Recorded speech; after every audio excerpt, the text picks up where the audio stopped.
For some, building a business is part of the American dream. For Black Americans, nearly 3% are living it. That's according to LendingTree. And they note that the city with the highest rate of businesses owned by Black people, at roughly 9%, is Atlanta. So the city makes sense as the host of this year's Black Entrepreneurs Day. There were conversations about building a business with business owners, both established and aspiring, like Kelly Rowland. But entrepreneurship is just incredible to watch it around me. I think the first entrepreneur that I met was my mama T, Tina Knowles. And this is a Black woman in Houston, Texas, like having every woman coming outside of her hair salon. They were fly. I remember when En Vogue came in there and all of these different artists came in there, and I thought it was so incredible to watch her be so fabulous in the salon, but she came home and she'd make us food, and it was like a thing. I was like, wow, you can do it all, maybe. The creator of Black Entrepreneurs Day is Daymond John, who you know from ABC's Shark Tank, and the iconic FUBU brand, which we're going to talk about FUBU in just a moment. But thanks for coming in. Oh, I am excited to be here, man. I appreciate it. The best thing ever before shrimp and grits. All right. I know it's early. Let me start here. We're going to talk about Black Entrepreneurs Day in a moment, but I know that there are some people who are just in this moment of transition who are a little worried. Yeah. Are you optimistic for entrepreneurs? I'm always optimistic for entrepreneurs because entrepreneurs will change the world, so whoever's going to be in office 4 years from now or 40 years from now, what does that matter to me? I'm not planning my life and how to be of value to other people for the next 4 years, 8 years, or 12 years. It's for the rest of my life, and it's for my customers, and it's for my family and my legacy. So, things are going to come, people are going to come and go and support causes and leave causes. That's not in my control. The only thing in my control is finding something that I can add value to my community. Whoever wants to buy and support, I want to support them. At the top of the show, we talked about some of the DEI estimates or the attempt to get rid of DEI in government, maybe federal contractors. How much of that is a challenge for people who want to do business with the government that don't have access at this moment? It is a challenge, of course. If you look at Black entrepreneurship, we make up a population. We're 14% of the country, and we're 3% of entrepreneurs. And you need to have people that work and think within your system that look like the people you serve. And a lot of government workers and people like that are people of color and women and veterans and various other things like that.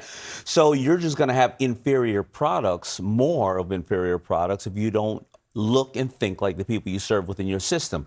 However, a better thing to think about is large corporations are now saying, we don't care what the government is saying, we must do this because of social media and various other things. We need the transparency to say, we are making with people that look and think like you. And that's exactly why JP Morgan Chase and all the people came out to support, and Salesforce to support my program, because internally they have a mandate that they're like, I don't care what the government's doing. This is what we must do. There is also the pressure from the other side on companies like John Deere and I don't want to misname Miller, other companies that have reduced, kind of pulled back on Jack Daniels as well, their DEI. DEI can get very tricky, but you pulled up somebody perfect example. I know John Deere, and 4 or 5 of the executives been there 40 years are African American. And their program, they may think about reducing that there, but yet they're trying to gain back and give incentives to go and get 20 million acres of farmland that was owned by African Americans that were boxed out of their rightful properties and ownership. And that's their program. So they're doing and they're walking the walk instead of just talking the talk. It all depends on if you are going to serve your customer. Let's talk about Black Entrepreneurs Day. Let's talk about it. Big day, year 5, and you have brought it for the first time to Atlanta. I brought it to Atlanta. I brought it to the mecca of Black entrepreneurship, and I love it. And I actually got awarded a proclamation by Mayor Dickens and the Congress people out here. And it's absolutely been amazing, and we had a really amazing night. Actually, we watched Flavor Flav play 3 instruments. You know he can play up to 14, I believe. He is a surprise every time I see him. Fascinating. Entrepreneurs came out, and we gave away, and we hit the mark of over $1 million giving away, and we funded now, given away grant-free money to over 40 businesses, African-American owned businesses. I started 5 years ago, and today we are in Atlanta, and I love it. What do you tell people? Because I imagine there were some in the audience who are considering entrepreneurship and are not yet entrepreneurs. What's the advice for people who are just standing at the edge and not yet taking that leap?